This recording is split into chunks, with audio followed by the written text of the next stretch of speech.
Helsinki, August 1st, 1975. The rain has stopped, but the sky remains heavy, a muted northern grey that seems to hold its breath. In the courtyard of Finlandia Hall, the air is thick with tension.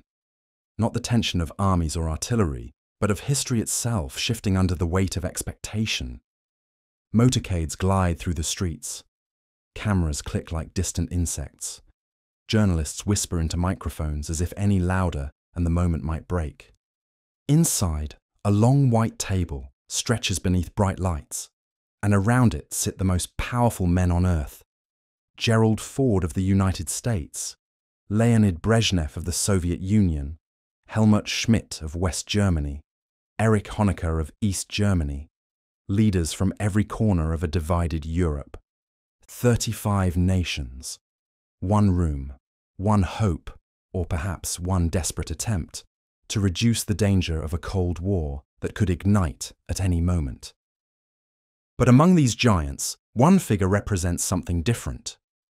A small, neutral nation that has survived by balancing between East and West, by choosing careful words instead of sharp weapons. Finland. And at the centre of it all stands Urho Kekkonen, Finland's long-serving president, tall, white-haired, precise and unshaken. A man who navigated Soviet pressure, Western suspicion and Finnish democracy in a balancing act so delicate it would come to define an entire era. As pens are placed on paper and signatures begin to loop across the pages of the final act of the Conference on Security and Cooperation in Europe, the Helsinki Accords, one truth becomes clear. This is not just a meeting. It is a stage on which Finland plays a role far larger than its size. A nation once fighting for its survival now hosts the world's most improbable peace table. To understand why this moment matters, we must step back to the years leading up to it. To a world where fear shaped every border, every negotiation, every silence. After the devastation of the Second World War, Europe emerged not healed, but fractured.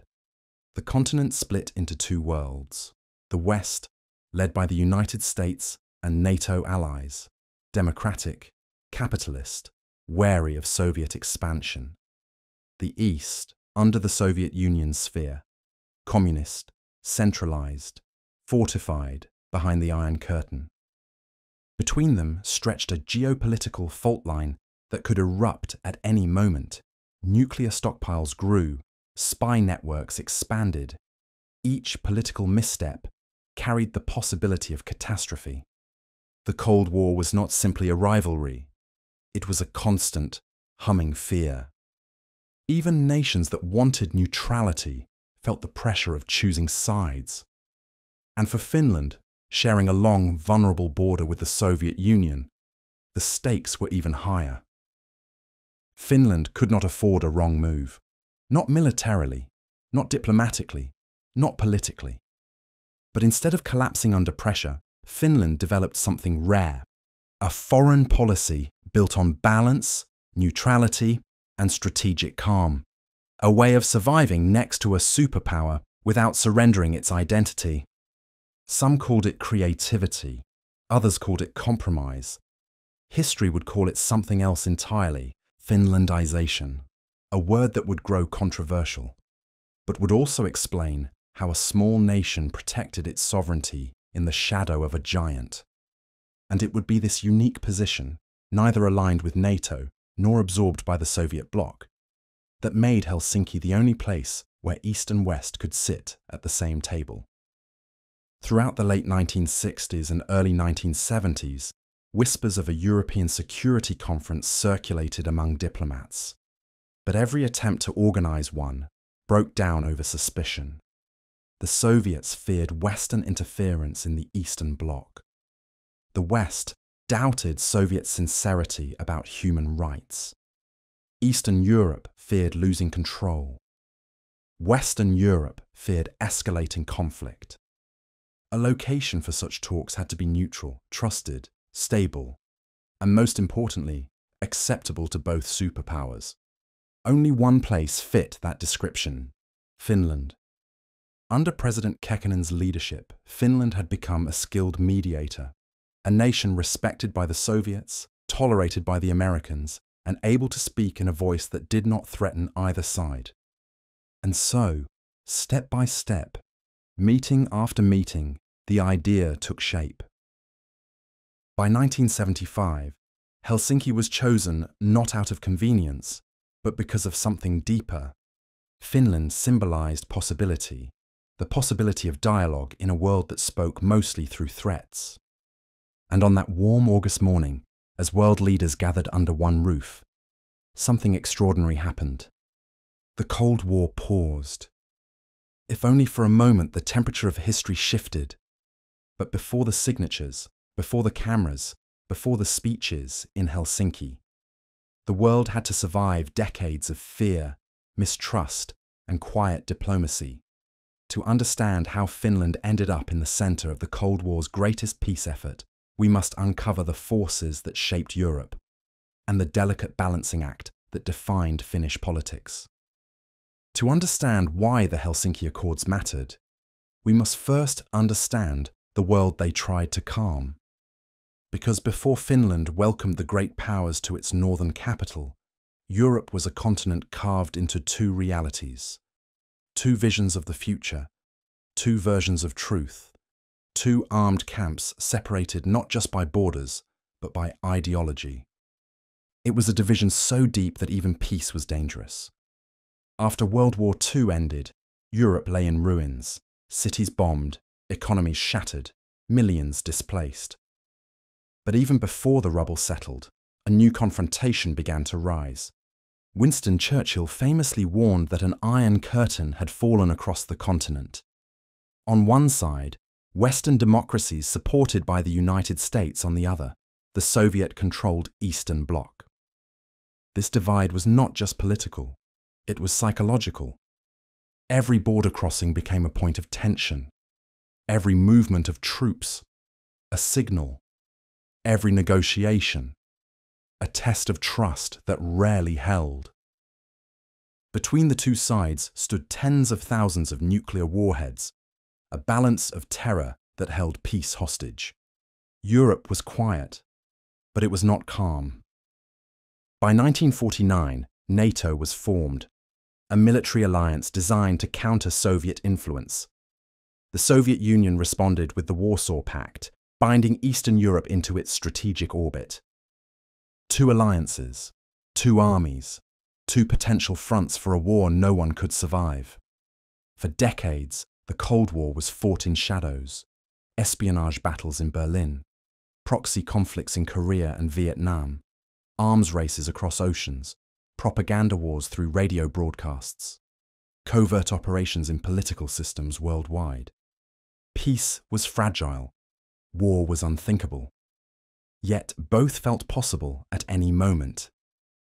In the middle of this global confrontation stood Finland, a small Nordic country sharing a long, uneasy border with the Soviet Union. Finland's situation was unlike any other in Western Europe.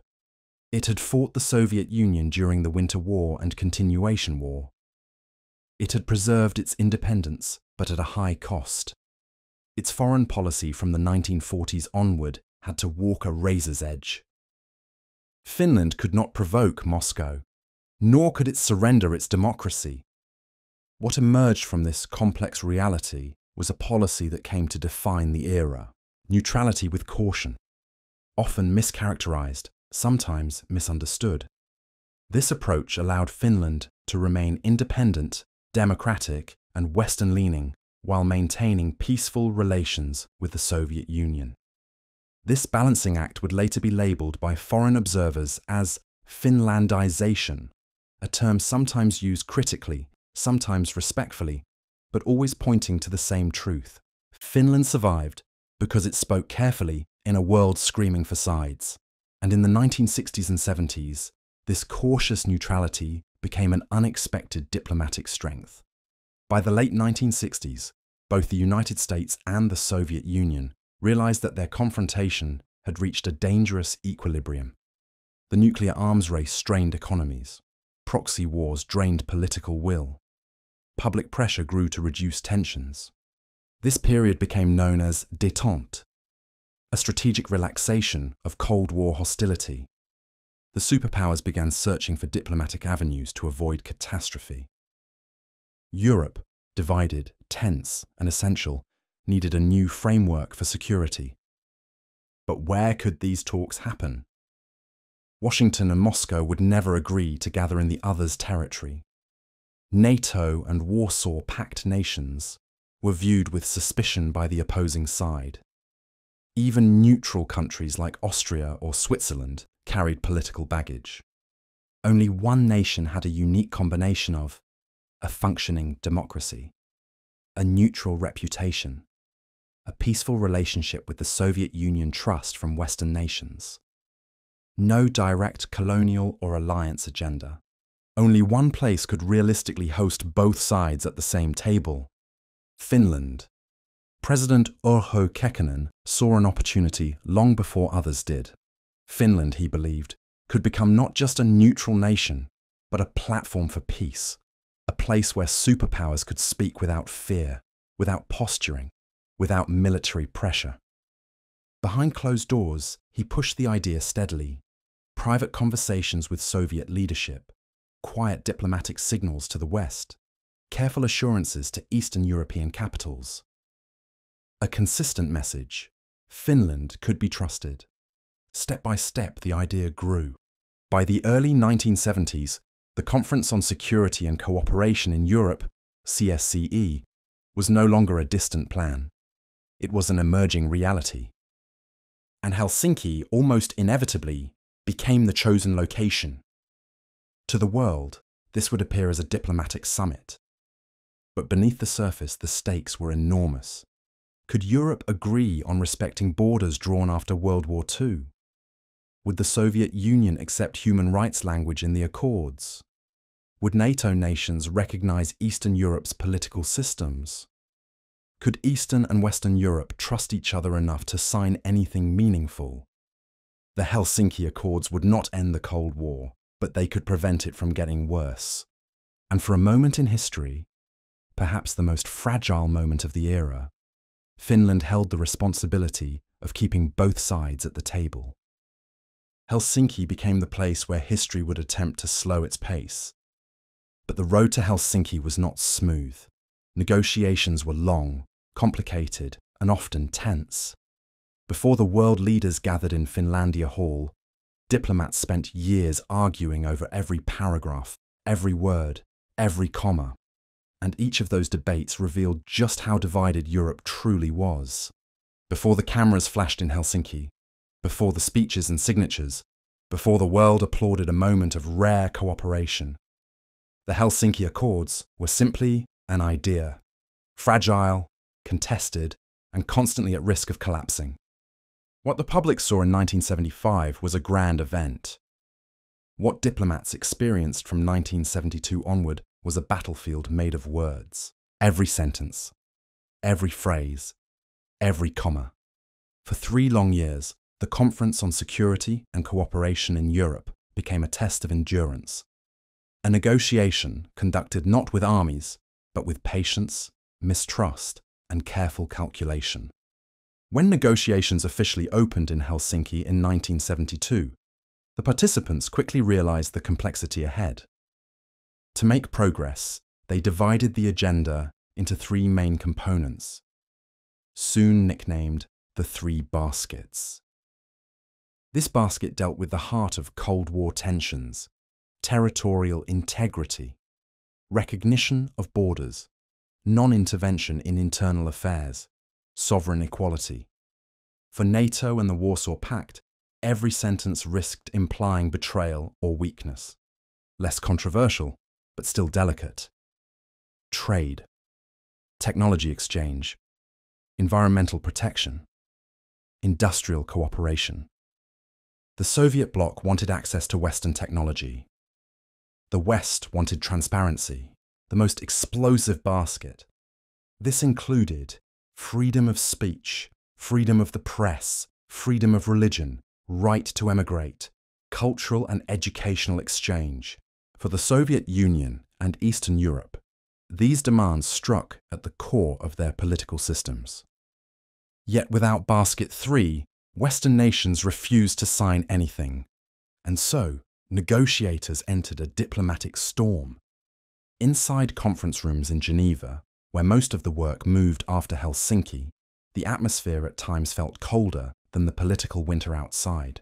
Western delegates questioned whether the Soviet Union truly intended to honor any human rights commitments.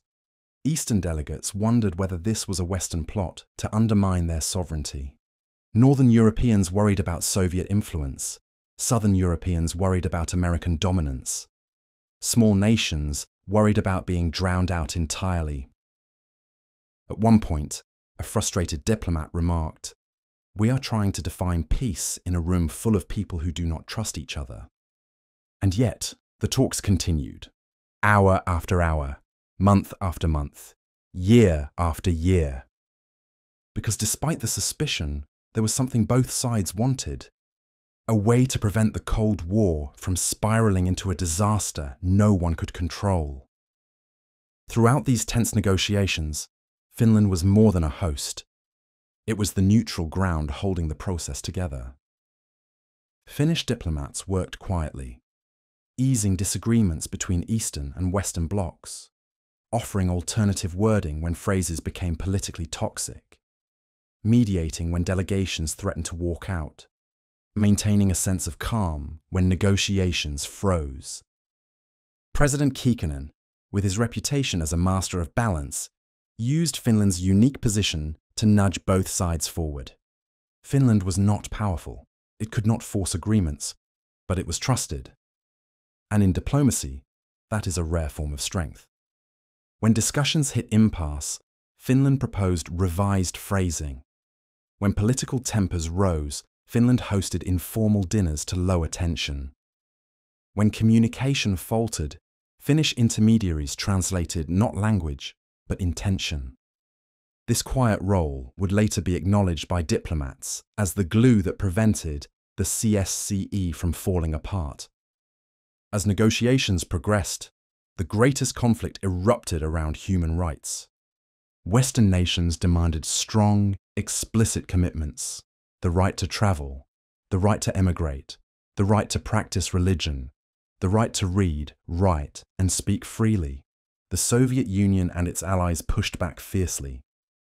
For them, these demands threatened their internal political control. At times, it seemed a deal would never be reached, but then something unexpected happened. The Soviet bloc accepted the inclusion of human rights, believing that such commitments were symbolic and unenforceable. What they did not anticipate was that these very principles would later empower dissident movements across Eastern Europe.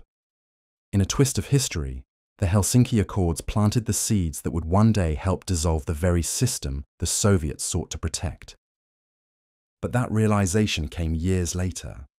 In the moment, all sides simply wanted to move forward. By 1975, after thousands of hours of negotiation, the final act began to take shape. The language was intentionally diplomatic, statements of principle, not binding treaties. But symbolic strength is still strength. Each basket now contained commitments that, taken together, represented one of the most ambitious diplomatic efforts of the entire Cold War. There was still significant disagreement, still tension, still skepticism, but the pieces had finally aligned. It was time to return to Helsinki, not for debate, but for history. And so, in the summer of 1975, the leaders of 35 nations would gather in Finlandia Hall for a ceremony unlike anything the Cold War had seen. But beneath the smiles and handshakes, danger and doubt still lurked. And some questioned whether this peace paper could truly hold back the storms of geopolitics.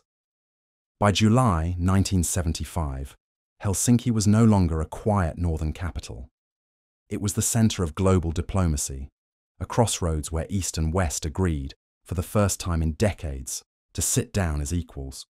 Hotels were overbooked, streets filled with foreign journalists, Security forces from dozens of nations coordinated in a delicate dance. Every cafe buzzed with the hum of anticipation. This was not an ordinary summit. It was not even a negotiation. It was a performance, a carefully staged moment meant to show the world that peace was still possible. Finlandia Hall, gleaming white, angular, unmistakably modern, stood ready like a symbolic stage set for Europe's fragile hopes. And soon, the most powerful men on earth would walk through its doors. On August 1st, 1975, leaders from 35 countries arrived in Helsinki. It was, at the time, the largest gathering of heads of state since World War II. The list of attendees read like a roll call of Cold War titans. Gerald Ford, President of the United States. Leonid Brezhnev, General Secretary of the Soviet Union. Helmut Schmidt, Chancellor of West Germany. Erich Honecker, Leader of East Germany. Harold Wilson, Prime Minister of the United Kingdom. Gustav Husak of Czechoslovakia. Josip Broz Tito of Yugoslavia. The presence of both Germanys, East and West, seated at the same table was historic in itself. So was the fact that NATO and Warsaw Pact nations were, for once, not facing each other across battle lines, but across polished wood and stacks of unsigned papers. Cameras flashed, reporters whispered urgent commentary, diplomats adjusted ties, folders, and nerves, and at the centre of it all, representing the host nation with quiet confidence, Urho Kekkonen. For Kekkonen, this summit was more than a diplomatic achievement. It was a demonstration of Finland's identity, a nation that had endured war, navigated neutrality, and maintained peace beside a superpower. He moved through the hall with a calm presence, greeting leaders with warmth that never slipped into theatrics. To Western leaders, he was the man who had kept Finland democratic without provoking Moscow. To Soviet leaders, he was the trusted statesman who understood the realities of living next to the USSR. To Finns watching from around the country, he became something else entirely, a symbol of national steadiness in a world ruled by giants. The signing ceremony unfolded in an atmosphere that was equal parts relief and tension. The delegates sat behind nameplates arranged in a precise circle, a symbolic layout meant to show equality among nations. The hall was quiet except for the rustle of papers, the shifting of chairs, and the click of cameras. Every movement felt amplified, as if the world had collectively leaned in.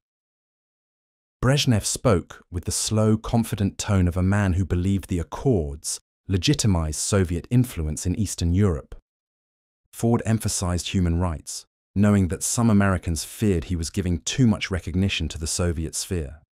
European leaders praised the moment, each understanding that their continent had lived under the shadow of war for too long. Not everyone was convinced. Some believed the Accords were a diplomatic illusion, beautiful words without enforcement. But in that hall, at that moment, symbolism carried its own power. For 3 decades, East and West had spoken mostly through threats. Now they spoke through agreements. When the moment came to sign the final act of the CSCE, the hall seemed to exhale. 35 pens touched paper. The signatures were not dramatic. There were no trumpets, no applause, just a quiet, deliberate act, the kind diplomacy lives on. The final act committed nations to respect borders, renounce territorial conquest, increase transparency, foster economic and scientific cooperation, expand cultural exchange, uphold human rights and freedoms. The words were not legally binding, but they were morally binding. And in a world where morality was often overshadowed by power, this mattered. Millions watched on television as leaders shook hands. Some saw hope, others saw performance. But regardless of belief, something had changed. The Cold War had paused, if only for a moment. to acknowledge the humanity and fears of both sides. Perhaps the most remarkable part of the Helsinki Accords was not the content of the agreement, but the place where it happened. Finland, a nation once struggling for survival, now offered the world a platform for peace. The Accords transformed Helsinki into a symbol of neutrality, a symbol of dialogue, a symbol of the possibility that small nations can shape the course of history. Finland had proven something profound. You do not need power to have influence. You need credibility. You need trust. You need stability. And Finland had all three. But for all the ceremony and optimism in Finlandia Hall, the real test of the Helsinki Accords would come after the leaders returned home. Some nations embraced the commitments, others ignored them. And in a twist of fate, the very principles the Soviets agreed to would later help dismantle their empire. When the leaders left Helsinki and the motorcades rolled away from Finlandia Hall, the world was left holding a document that was both ambitious and fragile. The Helsinki Accords had been signed, but signature is not compliance, a handshake is not transformation, a promise is not guarantee, and around the world reactions were mixed. Some saw the Accords as a historic breakthrough, others saw them as a diplomatic illusion, and some believed they were a mistake or a trap. Now the real test began. In Moscow, the propaganda machine moved quickly. Brezhnev proudly proclaimed the Helsinki Accords a triumph for the Soviet Union. Western nations had formally recognized post-World War II borders. The Soviet sphere of influence in Eastern Europe appeared legitimized. Communist governments seemed politically secure. To the Soviet leadership, this meant stability. To Soviet citizens, the state presented the Accords as proof of global respect. What they spoke less loudly about was Basket 3, the human rights commitments. To Soviet officials, this was symbolic language. To dissidents behind the Iron Curtain, it was a lifeline. In the United States, reaction was far more divided. Some applauded President Ford for supporting peace and dialogue, but critics, especially those wary of Soviet aggression, argued the Accords were not enforceable. Human rights promises were impossible to trust. Borders were now frozen in favor of Soviet territorial gains. Eastern Europe remained under authoritarian control. One US senator famously said, "Brezhnev got the land, we got the words." And yet, it would be the words that changed history. If the Accords were dismissed in Washington and celebrated in Moscow, they achieved something unexpected in the places that mattered most. Prague, Warsaw, Budapest, East Berlin, Vilnius, Riga, Kiev. Behind the Iron Curtain, activists, thinkers, and citizens carefully read the Helsinki Final Act. For the first time, the Soviet Union and its satellite states had agreed, in writing, to respect human rights, freedom of thought, freedom of movement, freedom of religion, the right to information. It was not enforceable, but it was public, documented, quoted, circulated, discussed quietly in kitchens, libraries, church basements, and student dormitories. The Helsinki Accords became a tool. Dissident groups formed Helsinki committees to track violations and pressure their own governments with the very words those governments had signed. Among these movements were names that would one day help reshape Europe: Charter 77 in Czechoslovakia, the Moscow-Helsinki Group, Poland's Solidarity Movement. The seeds of transformation were small, but roots grow quietly. In response to the human rights section, the United States created Helsinki Watch, an organization tasked with monitoring compliance across Europe.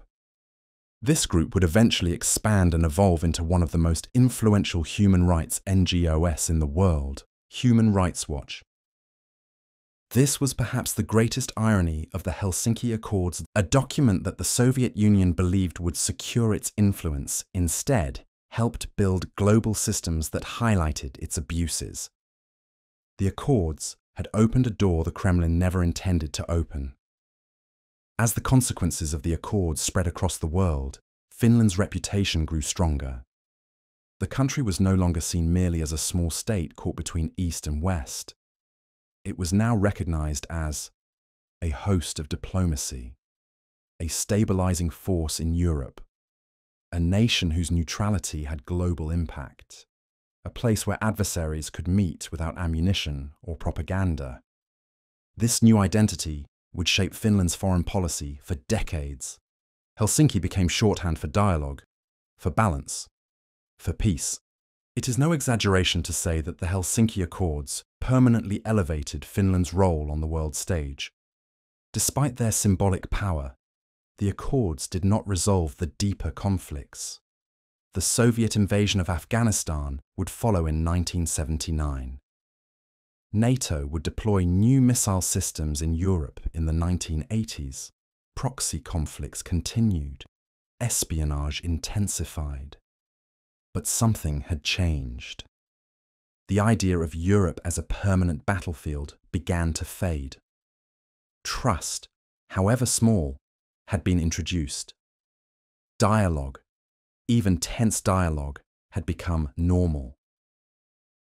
The Helsinki Accords did not end the Cold War, but they helped create conditions that would make its end possible. They were a beginning, not a conclusion. Decades later, historians would view the Accords through a wider lens. Some would claim the Accords constrained the superpowers. Some would argue they empowered dissidents. Some would believe they stabilized Europe during its most fragile years.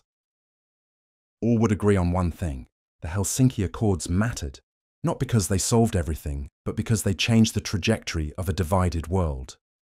But the story is not complete. Before we understand the full legacy of the Helsinki Accords and Finland's enduring role in European diplomacy, we must examine the long-term consequences, the fall of the Soviet Empire, and how the principles of Helsinki echoed across the decades that followed. History has a way of revealing truths only in hindsight. At the time, many believed the Helsinki Accords would fade into obscurity. Another diplomatic gesture soon overshadowed by geopolitical reality. But the opposite happened. Across the decades that followed, the Accords did not weaken. Their influence deepened. Their consequences expanded. Their principles pulsed through moments of crisis, protest, and transformation. The words written in Helsinki would one day help reshape the world. By the late 1970s and early 1980s, Eastern Europe appeared stable on the surface. The Soviet Union still held firm control over its satellites. The Warsaw Pact remained intact. Communist governments maintained strict censorship, surveillance, and political discipline. But beneath that rigid exterior, pressure was building. The Helsinki human rights provisions, once dismissed as symbolic, had become a rallying point. Citizens who had lived under authoritarian rule for generations now had language to challenge their governments. Not revolutionary language, not ideological manifestos, but a simple question. Why do you violate the principles you signed in Helsinki? It was a question no government could easily dismiss. In 1980, workers at the Dansk shipyard launched a strike that quickly grew into a national movement: solidarity. Their demands were practical at first: wages, rights, dignity. But beneath them lay something deeper: a moral argument grounded in the Helsinki Accords. The Polish government tried to crush the movement. Martial law was declared. Leaders were imprisoned. But the idea, the principle, could not be jailed. Solidarity gained global support, becoming a symbol of resistance throughout the Eastern Bloc. And its leaders openly cited Helsinki as a source of legitimacy. What had begun as a diplomatic phrase now lived in the chants of thousands. In 1977, a group of Czechoslovak intellectuals, including Václav Havel, published Charter 77, a document criticizing the government for violating human rights commitments. Their reference point? The Helsinki Final Act. The communist government attempted to suppress the movement, but the damage was already done. Charter 77 became a moral anchor for dissidents for more than a decade, influencing the Velvet Revolution that would ultimately bring down the regime in 1989. Once again, Helsinki had become a weapon, not of force, but of principle. Inside the USSR, the Accords had a quieter but equally profound effect. Activists formed the Moscow-Helsinki Group in 1976, monitoring human rights violations and sending reports abroad. The Soviet leadership responded with arrests, exile, and harassment, but repression only highlighted the contradictions between Soviet behavior and Soviet signatures. By the 1980s, a new generation of Soviet citizens was beginning to question the legitimacy of their government, and Helsinki became part of that conversation. When Mikhail Gorbachev introduced glasnost and perestroika, he unknowingly opened space for Helsinki's principles to be invoked once again. The Soviet Union was beginning to loosen, and the world could feel it. The momentum built quietly for years. But in 1989, the dam broke. Poland held semi-free elections. Hungary opened its border with Austria. East Germans streamed through Prague and Budapest. Protests filled the streets of Leipzig and East Berlin. The Berlin Wall, symbol of the Cold War, fell. Communist regimes toppled one by one. The speed of these events stunned even the most optimistic analysts. And while the Helsinki Accords were not the sole cause, they provided the language for dissent, the moral framework for protest, the legitimacy for opposition movements, the international scrutiny governments feared. The final act had helped create the conditions for change. A document once described as toothless ended up biting deeply into the foundations of authoritarian rule. 2 years after the fall of the Berlin Wall, the Soviet Union dissolved. The superpower that once negotiated from a position of uncompromising confidence now fractured into 15 independent states. And in those early days, many of these nations referenced Helsinki's principles: sovereignty, human rights, territorial respect, as they established their new identities. It is one of history's quiet ironies. The Soviet Union had signed a document that ultimately contributed to its own undoing. Not through force, not through warfare, but through ideas. For Finland, the decades after Helsinki brought profound change.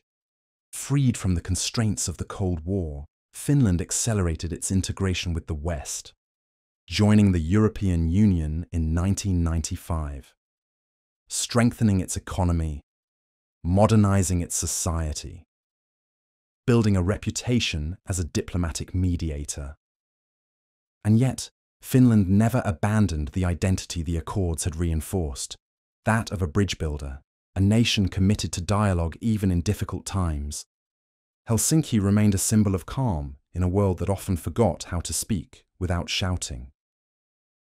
The Helsinki Accords achieved something rare.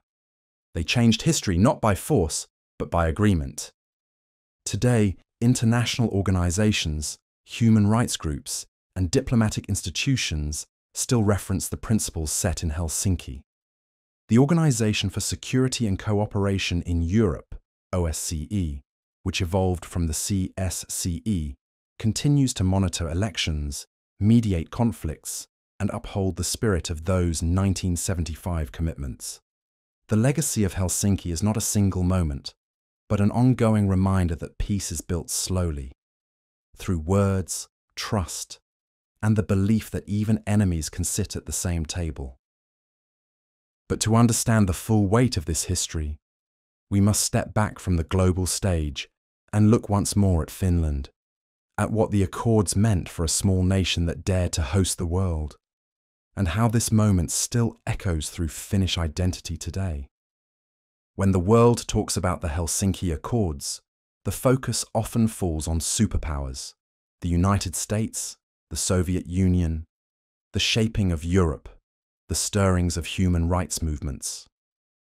But to understand the heart of this story, we must return to the place where it all happened, Finland, a nation that had once fought for its survival in the snows of the Winter War. A nation that had balanced for decades between Eastern power and Western ideals. A nation that understood, perhaps better than any other, the cost of peace. The Helsinki Accords were not just a document signed in Finland. They were a moment in which Finland stepped into its own identity as a bridge, a mediator, and a calm voice in a world defined by confrontation. For most of its modern history, Finland had been seen as peripheral, a northern country on the edge of Europe, distant from the centres of power. But in 1975, that perception changed. Finland became the neutral ground upon which Europe reimagined its future. This was not coincidence. It was not luck. It was the result of decades of careful diplomacy, a foreign policy built on restraint, respect, and a deep understanding of geopolitical reality. Finland had earned trust from both sides of the Iron Curtain. It had shown that neutrality did not mean passivity, it meant reliability. When nations that barely spoke to each other needed a place to meet, they chose Helsinki. And for the Finnish people, this was more than pride. It was recognition. A validation that a small nation, through calm determination, could influence the direction of history. Urho Kekkonen's leadership remains controversial to some, praised by others, debated by historians. But one fact is beyond dispute. His diplomatic skill, his ability to navigate Moscow without surrendering Finnish democracy, made the Helsinki Accords possible. He knew how to speak softly to giants. He knew how to reassure without yielding. He knew how to build trust without making promises Finland could not keep. The Accords became, in many ways, the culmination of his political life. A moment in which his vision for Finland as a neutral arbiter took physical form. And for one extraordinary week in 1975, the world recognized the effectiveness of that vision. The Helsinki moment also changed how Finns saw themselves. For decades, Finland's survival had depended on caution. Political conversations were careful. Foreign policy was deliberate, understated, precise. But after 1975, something shifted. Finland gained confidence. Hosting the Accords showed that neutrality was not weakness, it was strength used wisely. Finns saw their country as more than a northern outpost, but as a place where dialogue was possible, where diplomacy could thrive, where war was not the default language. This sense of identity would carry Finland through the rapid changes that followed the Cold War: European integration, economic transformation, modern security challenges. And it remains part of Finnish identity today, the idea that stability, cooperation, and reason are sources of national strength. In international diplomacy, certain cities become symbols: Geneva, humanitarian law; Vienna, nuclear negotiations; Paris, post-war treaties; and Helsinki, the city where even sworn political enemies agreed to sit down and listen. For decades after the Accords, global diplomats would refer to the Helsinki spirit, a shorthand for calm negotiation, goodwill, and respect for sovereignty. The Helsinki process evolved into the OSCE, Organization for Security and Cooperation in Europe, one of the largest security organizations in the world. And Finland continued to host peace talks, mediations, and diplomatic summits, from Middle Eastern dialogues to arms control negotiations. The legacy of 1975 lived on not just in the document, but in the diplomatic DNA of Finland itself. Today, decades after the Cold War, the principles of the Helsinki Accords remain relevant: respect for borders, human rights, dialogue between adversaries, protection of national sovereignty, transparency in military matters. These ideas continue to shape European security discussions and international relations. The world has changed. but the need for dialogue has not. And Finland, a country that once hosted the Cold War's most improbable peace effort, continues to believe in the power of conversation over confrontation. The Helsinki Accords stand as a reminder that even the smallest nations can move the world, not by force, but by stability and integrity. It is a lesson written not in ideology, but in practice. Not in conflict, but in calm. And so, Finland's quiet capital became the stage on which the Cold War briefly paused. To understand the full meaning of that moment, for Finland, for Europe, and for the world, we end where we began, in Helsinki, beneath the northern sky, where pens touched paper and history took a rare breath of peace.